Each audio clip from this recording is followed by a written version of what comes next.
I'm gonna tell you tonight everything you wanna hear, and for the rest of my life, plus like a million more years, you're the only one I wanna love. Hello guys, this is Jess.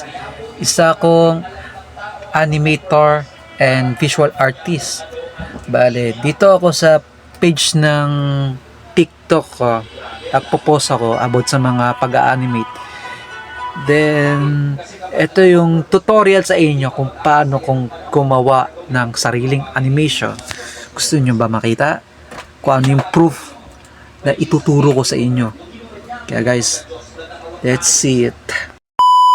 So ito guys, gumagamit ako ng Ibis Paint. Para saan to Ibis Paint? Nagdo-drawing din ako ng comics, nagdo-drawing din ako ng random animation or something ganitong bagay na drawing ko.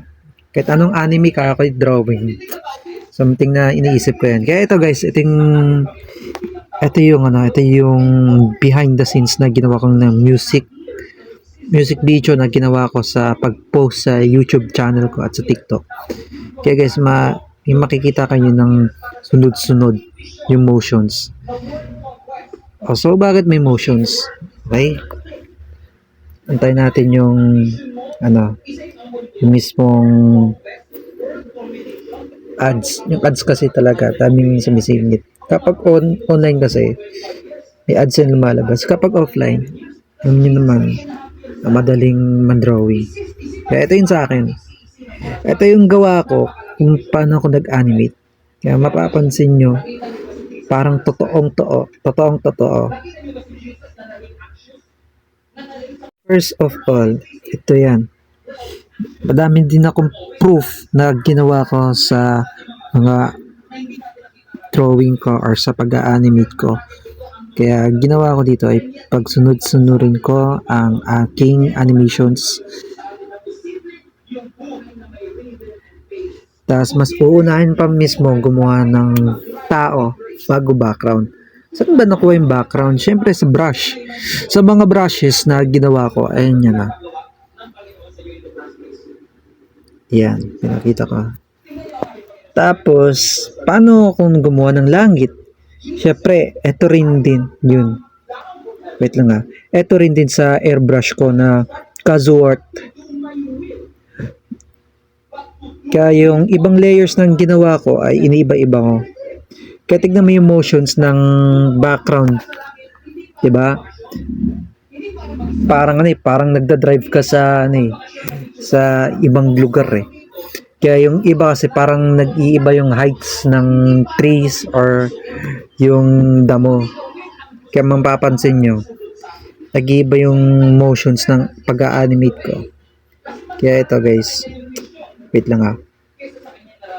Kaya ito guys, yung iba kong animations na ginawa ko. Tapos siguraduhin nyo na maging maayos pag-animate nyo. Like this.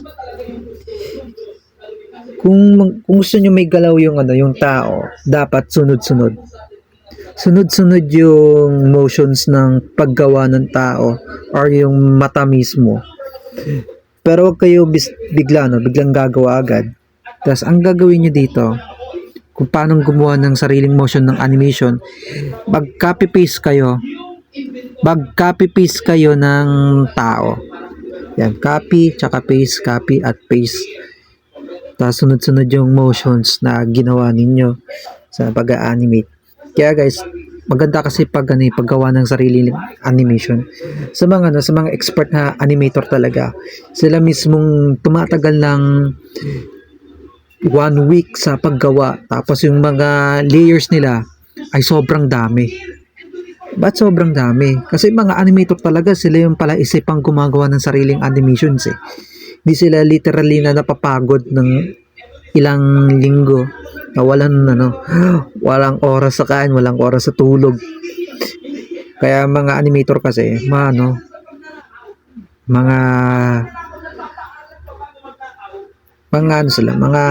matalino at maobserbahan nila kung paano nila maayos yung pag-animate sa tao. Kaya ito guys, Ayan yung yung behind the scenes na ginawa kong animations.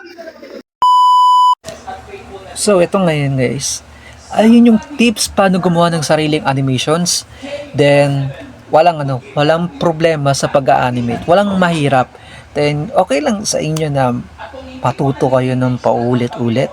Tapos, pwede kayo manood sa YouTube kung paano gumawa ng sariling animation. Kahit sa Ibispeed or sa Flip a Clip.